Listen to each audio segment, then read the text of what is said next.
السلام علیکم ورحمۃ اللہ وبرکاتہ۔ آج ہم بات کریں گے اللہ کے رسول صلی اللہ علیہ وسلم خطبہ کس طرح ارشاد فرماتے، ان کی جسمانی کیفیت کیسی ہوتی، ان کی آواز کیسی ہوتی، اور وہ قیامت کے متعلق کیا فرماتے۔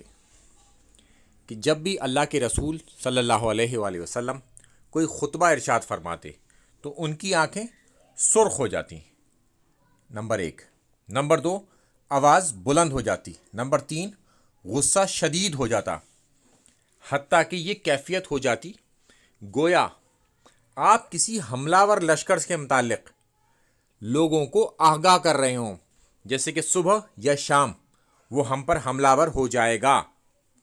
اور اللہ کے رسول صلی اللہ علیہ وسلم فرماتے کہ مجھے اور قیامت کو اس طرح سے مبعوث کیا گیا ہے، اور اس معاملے میں وہ اپنی ہاتھ کی دو انگلیاں باہر کرتے، ایک تو بیچ والی انگلی، دوسری شہادت والی انگلی، اس کو اٹھا کر کہتے کہ اس طرح ہم دونوں ایک ساتھ ہیں، قیامت اور اللہ کے رسول صلی اللہ علیہ وسلم، کہ ان کے بعد اس طرح سے قیامت آ جائے گی۔ تو قیامت کا کوئی وقت تو اس طرح سے مقرر نہیں ہے، مگر اللہ کے رسول صلی اللہ علیہ وسلم نے فرمایا کہ وہ ان قریب آنے والی ہے، ایک بڑا انسیڈنس ہے وہ ہم سب کی زندگی پر، جس کا امپیکٹ ہوگا، اس کا ایفیکٹ ہوگا۔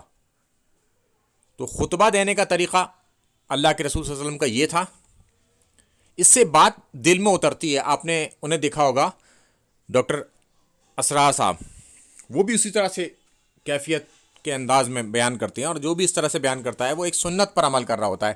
تو آپ اسے دیکھ کے یہ نہ سمجھا کریں کہ یہ کوئی غصہ کھا رہا ہے، یہ طریقہ ہے اللہ کے رسول صلی اللہ علیہ وسلم کا، اس طریقے سے بات دل میں اترتی ہے، بات سمجھ میں آتی ہے۔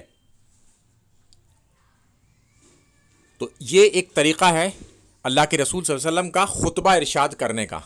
تو ہمیں اس بات کو ہمیشہ دھیان میں رکھنا چاہیے، اگر کوئی اس طریقے سے خطبہ دے رہا ہو تو اس کے خلاف کوئی کامنٹ نہیں ہونا چاہیے۔ اللہ کے رسول صلی اللہ علیہ وسلم کا یہ طریقہ تھا، اس سے بات دل میں اترتی ہے۔ السلام علیکم ورحمۃ اللہ وبرکاتہ۔